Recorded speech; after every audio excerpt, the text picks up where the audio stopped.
Assalamualaikum warahmatullahi wabarakatuh. Nama saya ialah Raja Nur Irdina sebagai moderator anda untuk hari ini.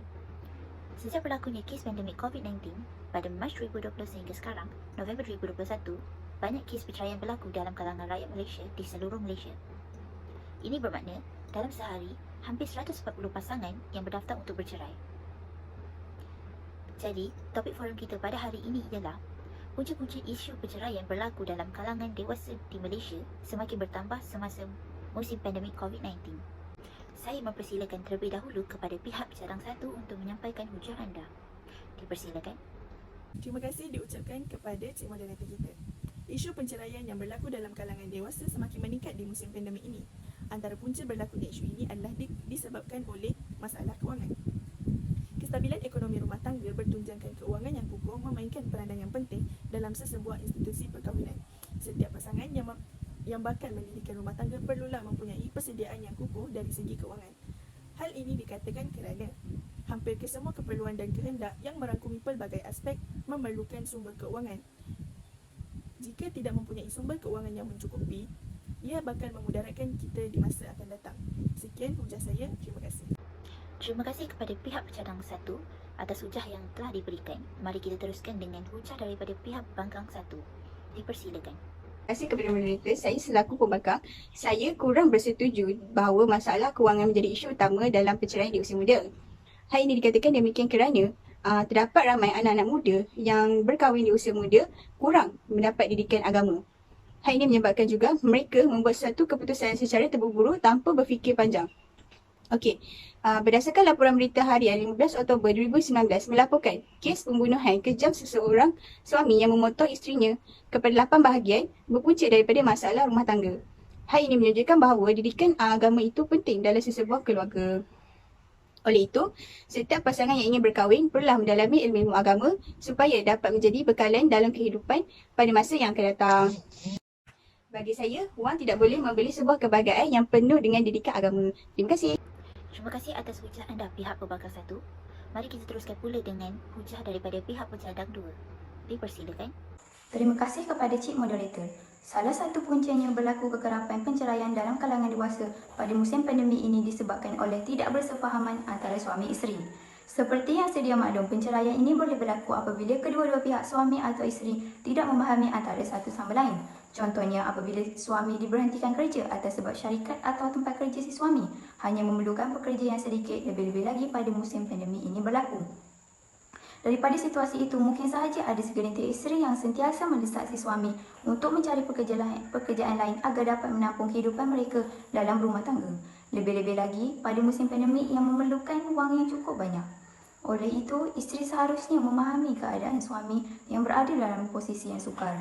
Bayangkan sahaja apabila situasi tidak bersefahaman ini berlaku, pastinya akan menjurus ke pertengkaran dan seterusnya apabila berlanjutan sepanjang masa ia akan membawa kepada perceraian.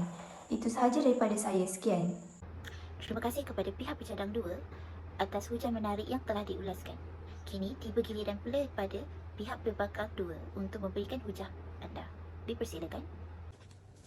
Terima kasih Cik Moderator. Saya selaku pihak pembangkang kedua menolak hujah yang diberikan oleh pihak pencadang kedua tadi. Yang pertama, dari segi ketidaksefahaman suami dan isteri, kita tidak boleh menyalahkan satu pihak sahaja apabila perkara sebegini berlaku. Seperti yang kita semua ahli sidang pada hari ini sudah maklum, sesebuah ikatan rumah tangga itu perlu dilihat dalam konteks tanggungjawab suami dan isteri. Jadi, saya tidak dapat menerima contoh yang diberikan oleh pencadang kedua tadi apabila beliau menyatakan bahawa punca-punca hal ini datang daripada si isteri yang mendesak si suami mencari pekerjaan di musim pandemik ini. Hadirin yang dihormati sekalian, pada era globalisasi ini, kita tidak perlu menjadikan isu gender ini sebagai satu masalah yang besar sehingga membawa kepada perceraian. Sebaliknya, apabila si isteri sudah mengetahui bahawa suaminya telah hilang pekerjaan, beliau sendiri perlu mencari inisiatif dalam membantu si suami untuk mencari sumber pendapatan bagi membantu menyara keluarga. Yang kedua, terdapat juga para suami yang tidak mengizinkan si isteri untuk bekerja. Walaupun dengan hanya berniaga dari rumah, perkara itu menjadi satu penghalang bagi si suami apabila isteri bekerja. Sentimen ini kita dah lama dengar apabila lelaki takut jika wanita memiliki sumber pendapatan mereka sendiri. Dikhawatiri ianya akan mengganggu-gugat kuasa mereka sebagai seorang lelaki. Pada musim pandemik ini, perkara tersebut tidak perlu lagi kita ketengahkan, memandangkan kadar sumber pendapatan semakin berkurangan ataupun terdapat daripada mereka yang kehilangan sumber pendapatan sekelip mata. Jadi, sifat pentingkan diri sendiri ini perlu kita ketepikan dan sifat kerjasama perlu dipupuk dalam setiap pasangan. Kita pernah selalu dengar kata-kata yang diungkapkan pada suami isteri, susah senang bersama-sama. Jadi ungkapan itulah perlu kita aplikasikan apabila kita melihat pasangan kita mengalami kesusahan dan bukan dengan cara kita mendesak maupun kita melarang. Jadi si isteri pula perlu turut berusaha dan bukan mengharapkan sang suami semata-mata. Perkara ini terletak kepada mentaliti masing-masing yang perlu lihat lebih ke depan dalam usaha bersama kita membentuk satu ikatan keluarga untuk meningkatkan taraf kehidupan. Itu sahaja dari saya. Sekian, terima kasih. Terima kasih atas hujah yang telah diberikan pihak pembangkang 2. Info yang sangat menarik. Kita teruskan pula dengan hujah daripada pencadang 3. Dipersilakan. Terima kasih pencadang 1 dan pencadang 2 atas segala jawapan yang diberikan. Saya sebagai pencadang 3 akan membentangkan pendapat saya. Tanpa kita sedari, isu kesihatan mental dan fizikal juga menjadi salah satu punca yang menyebabkan peningkatan isu perceraian berlaku dalam kalangan dewasa semasa musim pandemik ini. Hal ini kerana sejak tahun 2020, sebanyak 630 talian kaunseling dikesan oleh Pertubuhan Ikram Malaysia (IKRAM) yang hampir keseluruhannya melibatkan kes rumah tangga. Apabila masyarakat terlalu lama berdepan dengan masalah pandemik, banyak kesan negatif yang berlaku kepada diri mereka. Antaranya ialah kesihatan mental yang menjadi tidak stabil.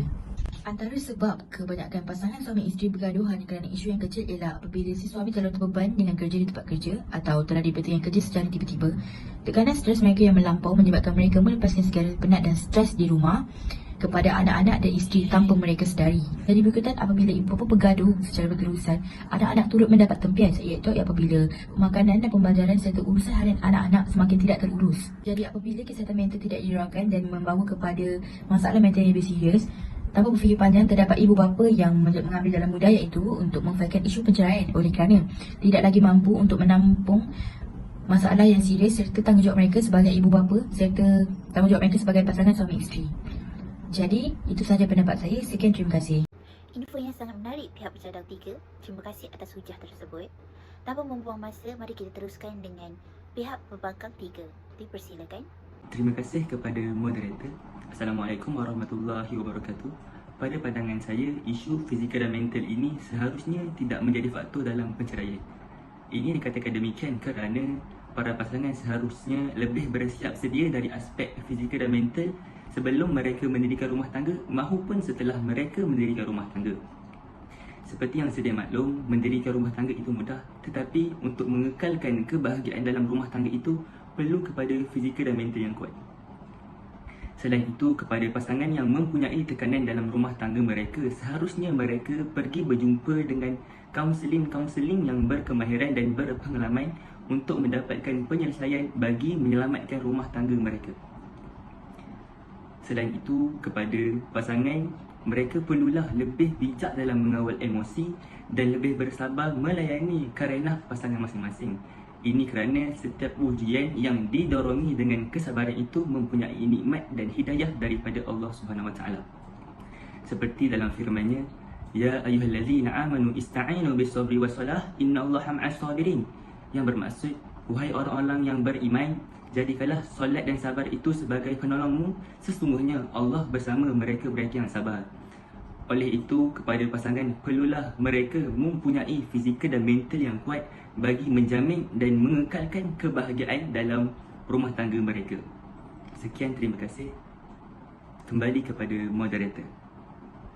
Terima kasih banyak kepada pihak pencadang dan juga pihak pembangkang atas hujah yang menarik dan hebat yang telah diberikan.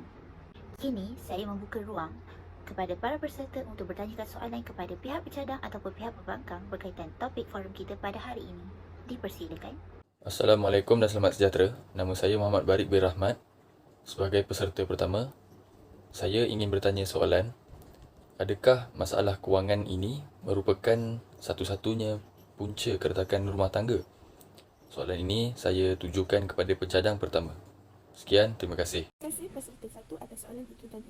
Pada pendapat saya, isu berkaitan masalah kewangan bukanlah antara satu-satunya punca keretakan rumah tangga, akan tetapi ia merupakan isu utama dalam permasalahan ini. Kita ambil contoh terdekat. Jika mereka tidak mempunyai sumber kewangan yang kukuh, bagaimana mereka mahu menampung kehidupan mereka? Bagaimana mereka mahu membeli barang-barang dapur, membayar bil elektrik, membayar bil air dan sebagainya? apa yang mereka akan lakukan jika mereka dalam kecemasan dan memerlukan sumber keuangan. Oleh itu, setiap pasangan tidak boleh memandang enteng akan isu keuangan ini supaya mereka lebih senang di masa akan datang. Mereka perlu mencari jalan penyelesaian sebelum mereka melayari bahtera perkahwinan mereka. Sekian, itu saja daripada saya. Terima kasih. Terima kasih atas soalan dan jawapan daripada peserta 1 dan juga pencadang 1. Kita teruskan pula dengan soalan daripada peserta 2. Dipersilakan. Terima kasih, Cik Moderator. Saya ingin ajukan soalan saya kepada pencadang 3. Apakah langkah yang boleh digunakan pakai untuk mengelakkan perceraian berlaku? Terima kasih. Terima kasih peserta kedua atas soalan yang dikemukakan. Okey, jawapan saya, langkah yang boleh digunakan pakai untuk mengelakkan perceraian berlaku ialah bantuan orang tengah. Okey, penyelesaian krisis rumah tangga dengan menggunakan bantuan orang tengah biasanya melibatkan krisis yang telah berlanjutan atau yang telah sampai ke tahap di mana suami dan isteri tidak dapat mengawal perasaan masing-masing. Orang tengah boleh terdiri daripada kaum keluarga terdekat atau pihak profesional iaitu kaunselor perkahwinan. Kebiasaannya kaum keluarga yang paling terdekat dengan pasangan ialah ibu bapa. Hal ini kerana ibu bapa merupakan orang yang paling berpengalaman dalam hal rumah tangga yang boleh dijadikan orang tengah untuk mendamaikan pasangan suami isteri ataupun yang sedang mempunyai masalah. Secara tidak langsung, kes perceraian ini dapat dielakkan daripada berlaku. Sekian, terima kasih. Terima kasih atas soalan dan jawapan yang hebat daripada peserta 2 dan juga pencadang 3. Kini tiba pula giliran untuk peserta 3 bertanyakan soalan. Dipersilakan. Saya ingin mengajukan soalan kepada pencadang 2. Apakah yang perlu dilakukan oleh pasangan suami isteri sekiranya berlaku ketidaksefahaman ataupun ketidakserasian di antara mereka supaya perceraian bukanlah jalan penyelesaiannya? Terima kasih.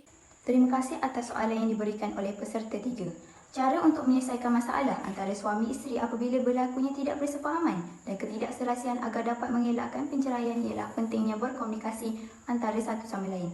Contohnya apabila berlakunya masalah rumah tangga sama ada kecil atau besar, suami dan isteri haruslah memainkan peranan penting dengan mengadakan perbincangan antara satu sama lain. Hal ini demikian kerana apabila si suami dan isteri berkomunikasi, mereka dapat meluahkan apa yang dirasai tanpa perlu memendam apa jua masalah. Dalam hal ini, suami atau isteri akan mengalah kerana tidak mahu memperbesarkan masalah ini lagi. Dengan cara ini, ianya akan mewujudkan sebuah institusi keluarga yang bahagia dan mengelakkan daripada perceraian ini berlaku. Terima kasih kepada para peserta atas soalan yang telah diberikan dan juga para pencadang atas jawapan-jawapan yang hebat yang telah diberikan. Kita boleh lihat berbagai punca yang boleh menyebabkan isu perceraian dalam kalangan dewasa di Malaysia semakin bertambah semasa musim pandemik COVID-19 ini. Apa yang boleh kita lakukan untuk mengurangkan masalah berkaitan perceraian di Malaysia ini adalah dengan mempraktiskan sikap terbuka tentang masalah kewangan bersama pasangan. Selain itu, kita perlulah sentiasa berkomunikasi bersama pasangan supaya dapat mengelakkan perselisihan faham antara pasangan. Dan kita juga perlulah sentiasa mengambil berat tentang kesihatan mental pasangan supaya mereka tidak rasa terabai. Janganlah jadikan perceraian sebagai langkah utama ketika menyelesaikan masalah bersama pasangan. Jadikanlah ia sebagai langkah terakhir. Ini kerana perceraian tidak semestinya akan menyelesaikan masalah yang berlaku di antara pasangan. Dan janganlah pula kita jadikan pandemik COVID-19 ini sebagai pembuka jalan untuk perceraian. Itu sahaja daripada kami. Sekian, terima kasih.